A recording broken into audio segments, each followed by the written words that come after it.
Hello, and welcome to Crowdfunding for Education Abroad. My name is Jason. I'm a peer advisor with the Ed Abroad department here at Portland State. This presentation starts off with a refresher on the information and tools needed to apply for a study abroad program, covers how to identify your program costs, and then covers the basics of crowdfunding. If you have any questions following this presentation, please email us at eapeer@pdx.edu. This slide details the necessary steps one must take when applying to a study abroad program.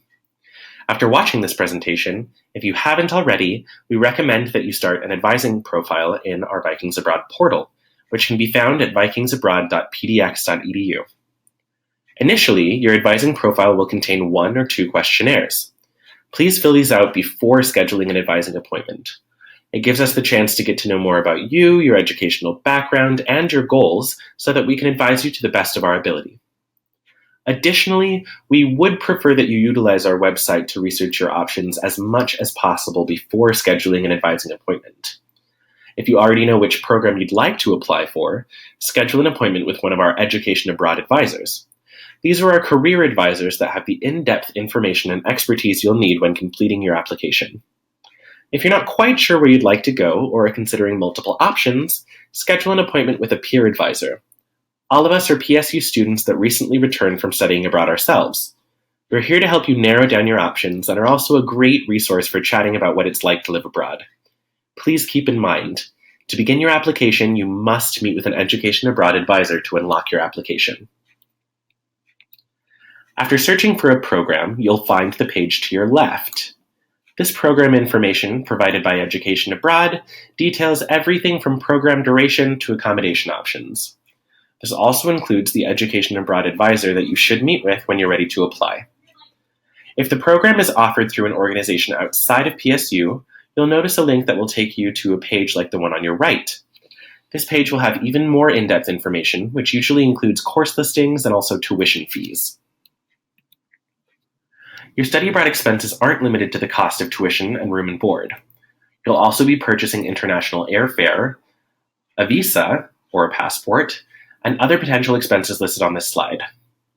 In my experience, it's always better to budget more money than you need, just in case. Please also keep in mind that you'll be charged an Education Abroad fee on top of your tuition. This fee can vary, but ranges between $250 to $400 per term abroad. Okay, here we go, crowdfunding. Crowdfunding refers to individuals asking for modest donations from people in their networks in order to fund a larger endeavor. Crowdfunding sites like GoFundMe and Kickstarter have become increasingly popular over the years and are used to fundraise for a diverse range of things, from artistic endeavors to educational expenses. Please keep in mind that every crowdfunding platform is unique and should be researched before use. It can be really hard work at times, but hang in there and I'm sure you'll do great.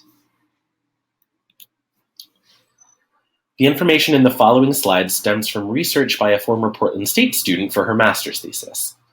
According to her study, the most successful crowdfunding campaigns did the following things. 1, they used GoFundMe. 2, they set their goal at no more than $3,000. 4, their campaigns lasted an average of 14 weeks. 5, they used descriptive language in their campaigns. 6, their campaigns used rewards and incentives, which will be covered a little later on. 7, additionally, 58% of funded campaigns had photos and 73% of funded campaigns had at least one video, so you should probably have some of those. Here's an example of what starting a GoFundMe account looks like. Notice that it's very easy to add photos and videos. We highly recommend it. This is the chance for you to tell your story. Be creative. Be specific. Tell your readers exactly why you're doing what you're doing and how you plan to get there. To further engage your readers, enter reward levels. This is a great way to reward people who donate to your cause to get something nice in return. Past rewards have been sending postcards from where you'll be studying abroad, videos personally thanking donors, poems, custom songs, artwork, you name it. The more creative and engaging, the better. We recommend that you have at least a couple reward levels to give donors from different financial backgrounds the opportunity to support at a level that they're comfortable with. A word of advice: Make sure that the reward level you set is appropriate for the item that you're giving.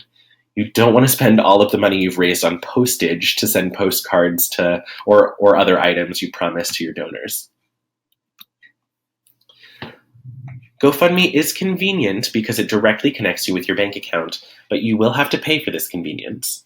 The current rate is 5% of the amount that you've raised. Please note also that you can withdraw the money you've raised at any time, so it's okay to wait until your campaign is over.